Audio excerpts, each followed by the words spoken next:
The edge tackle fluorocarbon. Now Richard, this is 100% pure, isn't it? This is a Japanese fluorocarbon. Yeah. So in comparison to some fluorocarbons on the market, they're coated, aren't they? They're not pure. Yeah, you can get some which are just a nylon coated with fluorocarbon, Yeah. and it's a completely different line. Yeah. So for me, in my fishing, fluorocarbon in the last sort of 10, 15 years, I actually think it's transformed my fishing. I quite agree. Yeah. I've only ever used it for hook lengths for years. Yeah. I use it for a lot of my hook lengths when I'm pole fishing. I think for me a key factor is the fact that it's less visible to the fish. It's almost invisible. Yeah. Yeah, the refractive index is so close to water. Yeah.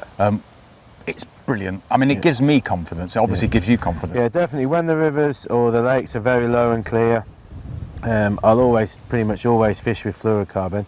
In fact, this year I was using the finest one, the 07, when I won the Evesham Festival, and that was pole fishing. And I actually caught a chub that was nudging £3, and I managed to get it out on 07.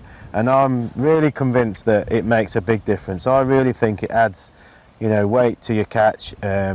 Gets you bites when you wouldn't get bites. I saw that video. I wondered why you were playing that chub so carefully. Yeah. It was a bit hairy, but it just proves, I think, how good it is. Even though it's very fine, it's very strong. And I also find fluorocarbon to be more robust.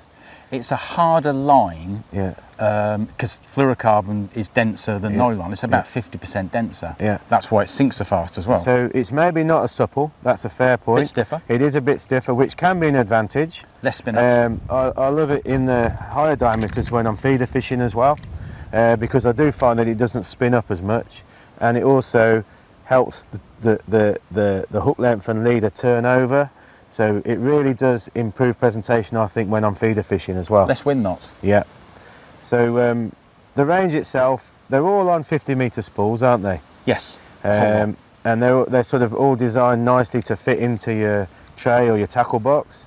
We've got from 0.7 millimetre all the way up to 0.30. Yeah. So we're really covering all the bases. So we're going from the match sort of pole fishing, on very finesse style fishing on rivers, lakes, to the commercials, and then up to perhaps even where you're fishing hook lengths for barbel. Well, like here. Yeah, for me, most of the time when I'm barbel fishing now, particularly when the rivers are low and clear, I'll use a fluorocarbon hook length. I think it's, again, like what I was talking about with the pole, I'm convinced that I get more bites, and I've also got the strength and the reliability to land the fish as well. So. I'm of the same opinion. Like I say, I've not used anything other than fluorocarbon hook lengths probably for a decade now. Yeah. So for me, that's an absolutely awesome addition to the range, and one that has already brought me some great success in my match fishing and pleasure fishing for barbel as well. You can afford to buy some more.